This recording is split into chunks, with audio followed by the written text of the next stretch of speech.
സോൾഡായിട്ട് നമ്മൾ ഇതിനെ പ്ലാൻ ചെയ്യുമ്പോൾ നമ്മൾ ആലോചിച്ചിരുന്നു ഒരു പ്രത്യേക കാറ്റഗറി, ഇന്ന സ്കെയിലുള്ള ബിസിനസ്, ഏത് കാറ്റഗറി എന്നുള്ളതിൽ ചെയ്യണോ. പിന്നെ നമ്മൾ തീരുമാനിച്ചു അങ്ങനെ ഒന്നും വേണ്ട.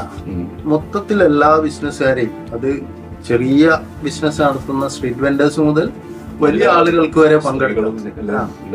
നമ്മൾ സെഷൻ തന്നെയും അങ്ങനെ 3 സ്റ്റേജ് ആയിട്ടാണ് കാണുന്നത്. അപ്പോ പിന്നെ പാരലായിട്ട് ഉദ്ഘാടന സെഷനും സമാപന സെഷനും ഒറ്റ സ്റ്റേജിലുണ്ടാവും, മെയിൻ സ്റ്റേജിൽ.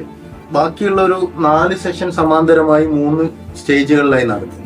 അപ്പൊ ഒരാൾക്ക് അയാളുടെ ബിസിനസ്സിന് ആവശ്യമായ സെഷൻ അയാൾക്ക് കേൾക്കാം. അതില് ഹൈ പ്രൊഫൈൽ സാധനങ്ങൾ ഉണ്ടാവും, ലോ പ്രൊഫൈൽ ഉണ്ടാവും.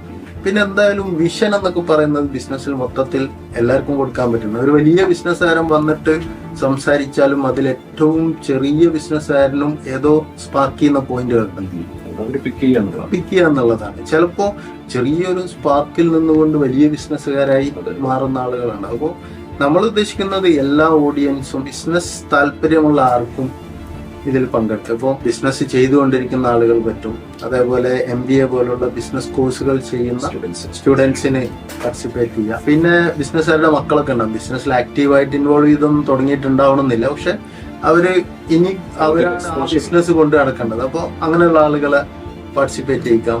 പിന്നെ ഇപ്പോൾ CA CS ഫീൽഡിലൊക്കെ ഉള്ള ആളുകൾ, പിന്നെ ഈ ബിസിനസ്സിൽ മെയിൻ പോസ്റ്റുകൾ വഹിക്കുന്ന ആളുകളുണ്ടല്ലോ, ഈ പിന്നെ CEOമാര്, പിന്നെ CFOമാര്, അങ്ങനെയൊക്കെയുള്ള ബിസിനസ്സുമായി റിലേറ്റഡ് ആയി ജീവിച്ചുകൊണ്ടിരിക്കുന്ന പ്രൊഫഷനായിട്ടാവാം, അല്ലെങ്കിൽ ബിസിനസ്സിൽ തന്നെ എൻഗേജ് ചെയ്യുന്ന ആളുകളെ ആവാം. ഈ ഓഡിയൻസിനെ നമ്മൾ ഉദ്ദേശിക്കുന്നത്. അതുപോലെ നേരത്തെ നമ്മൾ പറഞ്ഞതുപോലെ ലേഡീസ് ഇതിൽ പാർട്ടിസിപ്പൻസ് ആയിട്ട് ഉണ്ടാവണം എന്ന് നമ്മൾ വിചാരിക്കുന്നത്.